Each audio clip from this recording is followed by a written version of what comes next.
Lushan Saiga Nagani Megan Pishawash Ili. Hi everyone, my name is Megan Fleer. I am the Deputy Director for Tribal Affairs at CNRA. I am also a tribal member of the Confederated Tribes of Grand Ronde, which is in Oregon, so I am a transplant. Hi. We have a great panel today that's going to focus on funding strategies. I think if you all are open to it, would you mind if we just do like introductions kind of as you each do your spiels? Okay. I'm probably going to follow an order that you're not sitting in, so we'll just share the mic. Okay. But just to kind of finish my introduction really quick, one of the ways that CNRA supports ancestral land return is through our Tribal Nature-Based Solutions program. So you may or may not have seen some of our staff. We have Elaine Quiddiquit Palmer here. Say hi, Elaine. She's like, darn it. Obviously Geneva, and Pete and Jordan, and they all worked really hard this year on allocating about $100 million of funding for land return and planning and implementation projects. And we had about 33 or 34 projects over 30,000 acres of land returned, and a lot of great projects that we're really excited about. Happy to talk to you all more about that if you have questions, but find me later if there's time at the end. So with that, Jen, would you mind starting? Please introduce yourself and then maybe just kind of give us a spiel about the resources that the Wildlife Conservation Board has that can support ancestral land return. Thank you. Well, good afternoon, everyone. I'm Jennifer Norris. My voice is a little funky. Not sure why. I've already been talking too much today. But I'm really glad to be here. And I just want to say, as a point of pride, that I got to work on 30 by 30 as we developed the strategy, and that Tribal Nature-Based Solutions funding source actually came out of the consultations we had as we put together that strategy, and we were asking tribes, what do you want to see as we pursue 30 by 30? So I'm incredibly proud of that fund. And now I'm at the Wildlife Conservation Board. I'm the executive director, and WCB, as we're known, supplements a lot of the work that's happening through that program, but also independently supports projects throughout the state through grants for acquisitions of land, but also funds restoration projects, funds land planning, work on putting together a tribal memorandum of understanding or co-management agreements. Excuse me. So we have just incredible funds throughout the state, or at least we have, and have done projects all over the state in both of those capacities. I wanted to make a plug. We wrote you all a letter about a month ago, letting you know that we're just about to start our 2025 to 2030 strategic planning process. And we requested the opportunity to meet with you and hear about what your priorities are for the Wildlife Conservation Board. Backing up, we're a state agency that's been around for 76 years. But we've been evolving and growing and building on programs forever. But our goals have always been conservation and access to nature for Californians. But through this next round of strategic planning, we really want to look at ways we can take WCB into the future and build on some of the great work that we've already done. And tribal partnerships are central to that work. We recognize the administration's priorities for tribal land return, and we have already been able to support, as I've mentioned, many projects throughout the state that have accomplished that. So strategic planning, I just want to make a pitch for that. We asked for feedback. We'd love you can just send us a note. You can ask for a meeting, and we'd be happy to hear from you. And we're also having public workshops, which I will leave some information out about that. So just a couple of points about how WCB works, because I think it's important to understand. We don't identify projects ourselves and go out and implement them. We rely on partners to bring projects to us. So they come to WCB and they say, we're interested in doing this thing. And then we say, well, that's interesting. Let's go see if we've got money for that. And let's figure out a way to make that happen. And when it's something like land acquisition, if any of you have bought a house, you know you need sort of land purchase experts to help you through that process. So we're the experts on the state side. We help you navigate how to use state money to buy real property, which is its own bureaucratic thing. It's very special. But on the other side of the house, there's, finding the landowner, negotiating the price, working through the purchase agreements. And there are some tribes that have their own capacity to figure that out, but there's also a suite of sort of intermediary partners who will go and work with tribes. They'll identify a property and say, this is the ancestral land of X, and we want to reach out to them and see if there's a way we can work with them and bring them the opportunity to return that land. And I say this hoping that this tape isn't going very far. There are some great actors in that space who really want to make that happen and care, and then there are others who might be getting more out of the deal than is best for the tribe. So I would say enter those relationships carefully with your eyes open and recognize that land transactions, there's always a lot of money involved. Millions and millions of dollars are involved. And so there are some partners who aren't, they're doing it because they just want to partner with you. And those are the ones that we're most excited to work with. And I'm happy to answer questions about that maybe in private. I also want to point out just one more thing, which is that with our restoration projects, we have implemented the state's advanced spending program, so we can give up to 25% of a grant in advance so that folks don't have to put the money out and wait and hope that the state will return that money. So that can be for all manner of restoration projects. We work in every ecosystem in every county in the state. So anywhere that folks want to do a habitat restoration project, we are a source of funds for that. I think that's all I'll say because we have a lot of people to speak. So thank you for your time. All right. Good afternoon. It's not morning anymore. My name is Kaylee Ebright. I'm the Division Director at the Department of Conservation over the Division of Land Resource Protection. I just want to acknowledge just how great the Wildlife Conservation Board is, like the foundation of land conservation. They're often overlooked, but I guess the theme that comes out today is like everybody, land acquisitions are very individual, very personal, very complicated, and you really need individual human beings in the granting agencies who can walk you through these projects and help you get to the finish line. The WCB and my own staff and other state agencies, there's just a whole array of wonderful, hardworking individuals who are trying to do that hand-holding and walking. So if you have questions, reach out to us afterwards, whenever you need to. It just is really inspiring in the whole ethos of public service and people trying to help towards the best goals. I'm here today, though, to talk about our program, the Sustainable Agricultural Land Conservation, Agricultural Lands Conservation Program. And I think what stands out before I get into the program with this one is that it was not designed for tribal land return. It wasn't a land back program, but we saw an opportunity to the point of the program is to support the state of California, and we saw a very significant wedge of the state that was not being served by the program when we started it. So we looked for opportunities to bring tribal land acquisition in. And, it started out with this focus towards protecting our state's really, really important agricultural lands for food and fiber and everything that they bring, culture, et cetera. But the definitions of agriculture in that program were exclusive to commercialized agriculture, traditional agriculture, as you would see. We looked a number of years back, and kind of point to my colleague, Shauna Atherton Bauer in the back. She runs the program, and she can answer questions.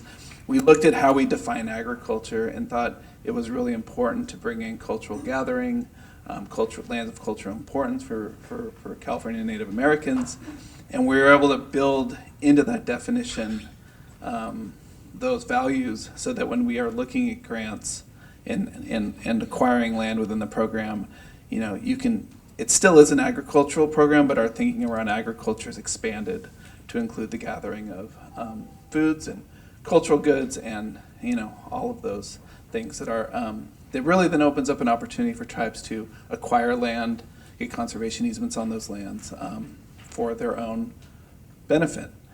The program also has, make sure I'm going to touch on all the things in my PowerPoint that I didn't bring or that I messed up on.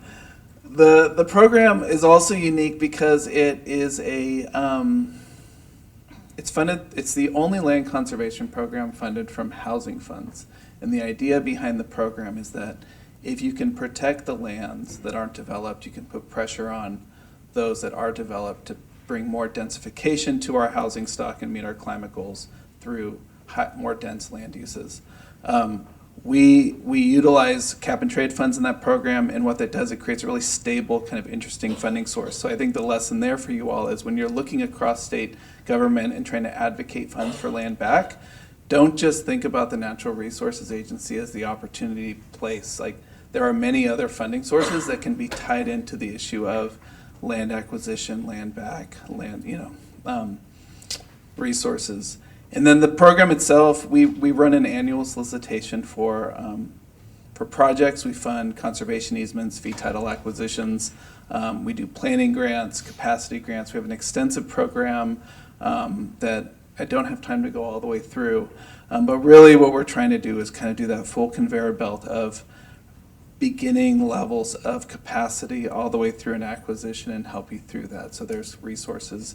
And then we're trying to build planning vehicles so that we can think strategically about how bigger landscapes are developed out or protected so that we're protecting these critical lands. I think I'll leave it there, but please reach out to Shauna or I if you have questions after. Hi, everybody. I'm Karen Winters. Bridget Fithian was going to be up on this panel, our board chair, but she had something come up, so here I am. I am with the California Council of Land Trusts. I am the program director there. And the California Council of Land Trusts, we're a 501c3. We are the state association for land trusts. We do policy work, advocacy work, we do education, we do training, we do convening for land trusts. And we also do capacity building and advocate for funding for land trusts. And I'm so honored to be sitting on this panel with two of our great partners and funding, WCB and DOC.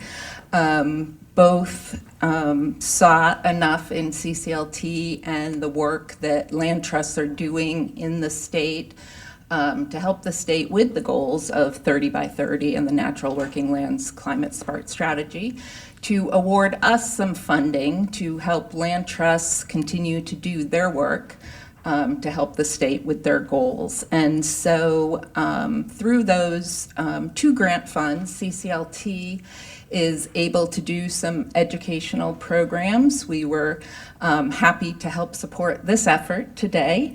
And we also have two grant programs. So one of our grant programs was funded through the Department of Conservation. Those grants closed last week. But we have another grant fund, the Project Advancement Grants, and I think Geneva handed out a flyer.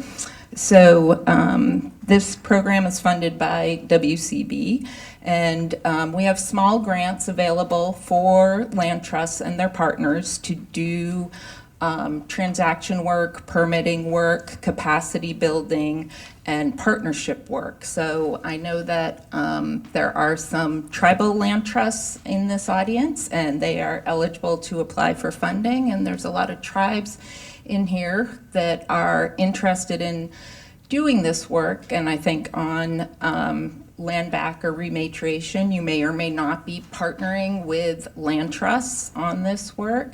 There is funding available for you to apply with land trusts on land back projects, so you could both get funding in order to fund transaction costs associated with land return, to fund planning processes associated with land return. And so there's a QR code about the program. We do have 40% of funding set aside for tribal and underserved communities in this program. And if you have any questions, I'm happy to talk to anybody about that. Good afternoon, everyone. My name is Caitlin Gaffney, and I'm the Conservation Director for an organization based here in Sacramento called the Resources Legacy Fund. And we are also a nonprofit organization. We've worked for the last 25 years or so to support a pretty wide range of conservation, climate, and equity programs. And we work in partnership often with philanthropic organizations and private donors. So we're not a foundation ourselves, but we work with funders to secure funding for those three priorities that I just mentioned. And in many cases, we are running programs that have a tribal component to them. So not all of our programs have tribal partners, but most of them at this point do. I had one of my colleagues run a check last night. We have 44 active grants to tribes right now, or at least as of last night. And as I said, that's throughout a range of programs. We work on conservation of lands and oceans. We work on wildfire issues, we work on public access issues. So in all of those areas, we have tribal partners. So I want to speak a little bit to the sort of specific value of philanthropic funds as contrasted to public money. So I'll start with the downside. The downside is the philanthropic money is usually a lot smaller. Our grants tend to be in the tens of thousands of dollars, not the millions of dollars. So we're not going to have enough money to help anyone purchase a property, through a land back. That's just not the place that we operate. So that's the downside. The upside is that our funding can be, I think usually is, much simpler to get. We can turn grants around pretty quickly. And usually our sort of paperwork and administrative burden for submitting a proposal or writing a report is quite modest. So I'm just going to give you a couple of recent examples from projects that we've supported here in California. We have some partners here in the room. First project, this was actually kind of I would say a match grant to state funding. So this is a situation where the tribal organization received a nice grant from a state agency to be able to run essentially a summer like culture camp for youth. So a lot of tribal youth who are not able to live in their ancestral territories. Areas on the coast, very expensive. So bringing the kids back to their ancestral territories for a couple weeks of summer camp.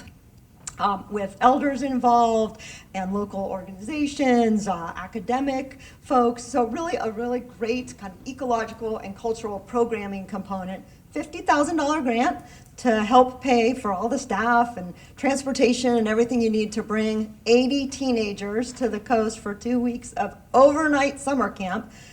But the state grant couldn't pay for food. So 2 weeks of overnight camp, 80 teenagers. Can I say teenagers? I have 2 teenagers. They eat a lot of food. So we could make a small matching grant. Our grant was $15K, but we said use whatever you need for food, right? That's fine. That's what the match can help with. So that flexibility, even though the dollar amounts can be small, we've been told can be very helpful. Second example, this one's very recent. This is a partner who's here at this event. And we were actually put in touch with this tribal government through our partners at the state. The tribe had received support from the tribal nature-based program for a land back project, an acquisition project. It's a multi-million-dollar project, very complicated, lots of moving pieces. Because of all of those challenges, the initial escrow period ended without getting where they needed to go, and they needed to be able to basically make a second escrow payment. We were put in touch with this tribe, had an initial conversation. A couple of weeks later, we got on a phone call. We shared our 1-page, 2-question application process. Basically says, what's your issue? What do you need money for? And how are you going to use the money? The tribe was able to submit that within about 10 days. We got the application on a Friday. We approved it on Monday. 17 days later, they had their check. So again, small amount of money, but we were able to, move it quickly and fill gaps and kind of target needs that are very specific. So we have a range of programs. You do have a handout that we created that summarizes sort of most of our active work in California right now. We also work in other areas, but this is California specific. But I wanted to just highlight two very active programs right now, and they're sort of relevant to what I just said. One is a pre-acquisition fund, so those small amounts that can help with environmental assessment, they can help with escrow costs, it can help with appraisal costs, things like that. We can make those grants very quickly, and please let me know if you have needs like that.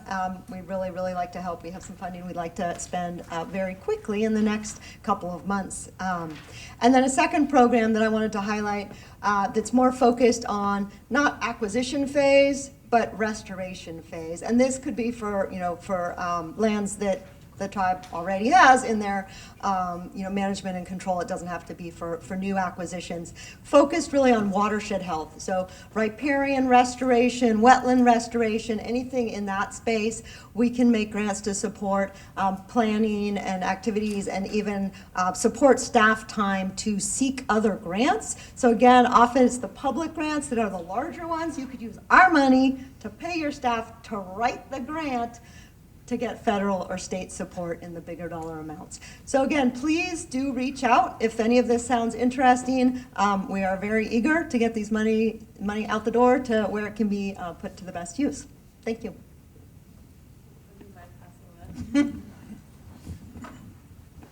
Well, thank you all so much for all of that wonderful information.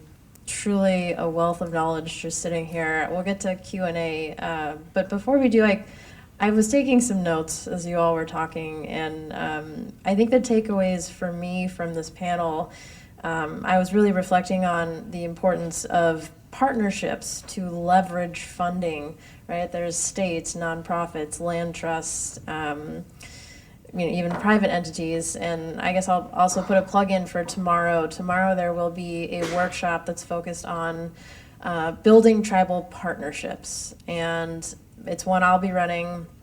The goal for that is, I think today we've really talked about a lot of these kind of the broader contexts for partnerships, funding, land trusts, and tomorrow I'd really like to focus on how each of the, I'm going to call them sort of like prongs, for lack of a better term, can support one another. And as we've been saying on this panel, we've worked with WCB, we've worked with RLF and a number of others, and they in turn have worked with one another. And so it really helps to have this network to be able to then identify when a need comes up that the tribes mention, oh, okay, tribes need this and this entity has that. And so you're sort of trying to help make the puzzle piece come together. The other thing that I was reflecting on was how a lot of these programs have either sort of expanded the definitions or existing programs to support tribal needs or priorities, or they have been explicitly, like in the case of CNRA and others, they've been explicitly developed to address tribal perspectives and priorities. And then the multitude of ways as well in terms of how each of your programs or entities structures the means by which we can disperse funding, and the importance of doing so in a way that's conducive for tribes and being quick and smooth. I had a few others, but I want to leave time for Q&A. So I think, Chairwoman, did you have a question a second ago? Oh, she said she had money she wanted to give away. Okay. Oh, okay. I didn't know if that was a question or just pick me, I'll take it. Bingo. Okay. Okay. That's fair. Any questions, though? Yes. Halka, thank you for sharing. I had to step out for a call, so I missed the 1.5 presenters that began. But one thing I wanted to mention was just acknowledging some of the limitations and conditions, as well as the infringement of sovereignty that some of these funding resources, have along with them. For example, SALC, and I know Shauna, is it? Shauna, yeah, she emailed me, so I'll be responding to you, so that we can, fill those gaps of tribal needs and priorities. Because when we're getting the land back, we shouldn't be told how and what to do with it. So that's a factor with some of these funding organizations, are those conditions and, yeah, the infringement of our sovereignty. I'm sorry, there, a woman in the back had her hand up first. Would you, sorry to make her wait for her. Run all the way back. Thank you, and I'm going to apologize for my tone in advance because I'm kind of fresh coming out of a meeting with WCB on an acquisition that we're working on, and I was actually just informed, and I was like, oh, this is great because there's a session I can come to address it. We were just informed that WCB does not have a mechanism to pay acquisition, due diligence, and support costs to grantees. So right now we're doing a Section 6 pass-through, and so we are not able to access the federal funding that has been dedicated to staff support and acquisition costs, and so I'm just been informed that we're going to have to eat $40,000 in costs for this acquisition, and so okay, but I'm just bringing this up because it does seem to be a structural issue within WCB, and I thank you the private foundation community for being able to help. But it shouldn't really have to be that way. I mean, if there's federal pass-through funds, or if there's, a land back acquisition, it does take a lot for due diligence and support, getting yellow book appraisals for federally funded acquisitions, our staff time to do the management plans and the surveys, and we want to do cultural surveys as well.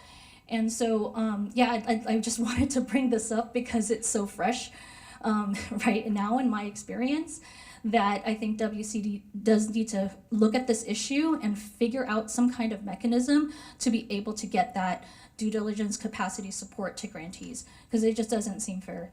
So I'm sorry to bring this up, but I know that you're committed to supporting smaller nonprofits and to supporting tribal nonprofits, and this is definitely a barrier that I literally just encountered a half an hour ago that I'd like to bring up today. So thank you. I just want to say that's in part why we gave the funds to the California Council of Land Trust. I recognize it's not adequate, but I'll take a look and see what the reason for that is. I've only been in my job 10 months, but thank you for raising that. I appreciate it. Hi, I'm Bruce Durbin with the Epi Nation of Santa Isabel, and today I've heard a lot of terms from Robert and others. I've heard partnerships, I've heard sponsorships, I've heard alliances. And I'm wondering, what's the difference between all those three things? And I imagine that there's opportunities, of course, but also risks. And I'm thinking back to the Clorox Sierra Club fiasco of about a decade ago when they had a sponsorship, and it was sort of failed on the part of the membership. And so I was just wondering if somebody could speak about that. I mean, there's three terms I've heard today: alliances, partnerships, sponsorships. But I don't know the key differences of those and how you would go about forming those, and also what to look out for. That's a great question. I don't have the answer. I don't know if anyone. I have the microphone, so I'm going to respond. I mean, the thing with state programs is we're driven by statute. What is approved in statute, we build our programs around that, either in policy or in a budget bill. So for us, the word partner usually means someone has an invested stake in either one of the grants or our own program that we're working together in a tangible way. We don't work with alliances as much, or other kinds of relationships. We do have others that are interested in our programs, but I don't want to say, it's not, it's like the whole community working on it, but we don't work with other kind of like private alliances in anything we do. But.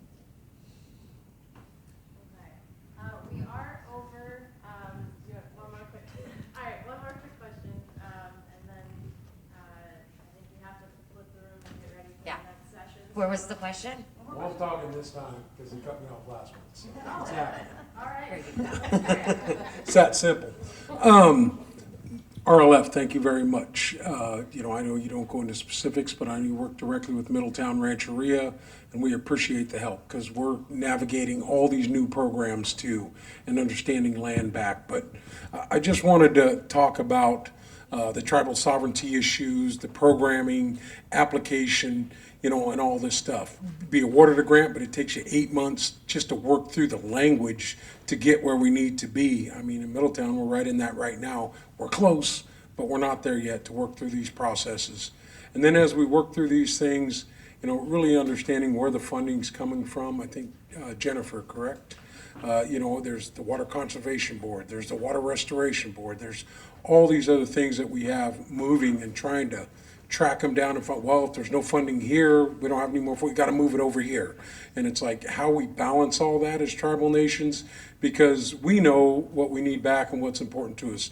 Yeah, we want as much land as possible, but there's key pieces of land that we need to get back. Obviously, original villages, number one on the list, and whether it's state or federal monies, those types of things, but really getting answers, because it's really trying to work with the seller, because they want to move them. We have in California, you have cannabis, you have all these other things going on where there's a lot of money thrown around. As soon as properties come up to be developed, they get bought up for commercial operations and other stuff, really helping the tribes get the money. Bottom line is, if we can just get that over-the-counter paperwork and agreements set up with tribes, give us the money, we'll work with you guys, we'll get the properties done in the proper way.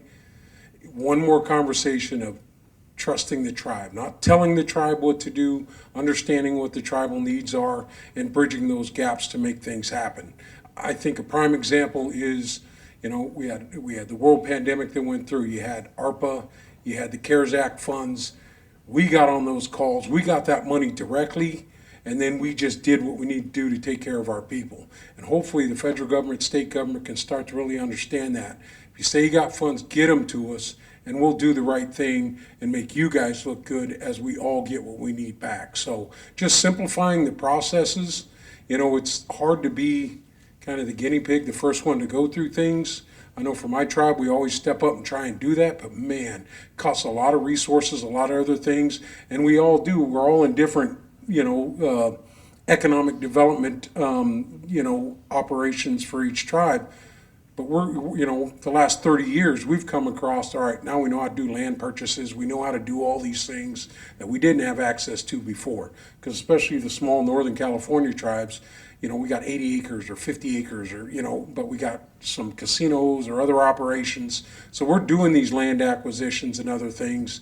We just need the help and the strategies coming out of your offices to understand we know what the hell we're doing. It's pretty much that simple. We've been taking care of our people from the beginning of time, from our creation stories, and just simplifying those processes. And we're here to help, work through that process. But I preach this with you guys, with every agency I talk to. The tax problems, we got to work that at the state level for a policy change and purchases. But it's pretty simple to look at these things, how we move forward and get them done. So that's all I got to say, but I appreciate the help. We got a grant. We just haven't got the agreement done yet.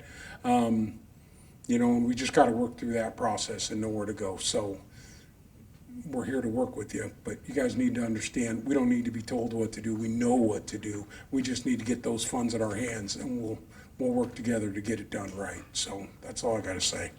Thank you, Chair, for your comments. Okay, with that, I believe there is a coffee break after this. I think it's down. Yes, the first floor lobby, coffee, and then we'll reconvene around 3 p.m.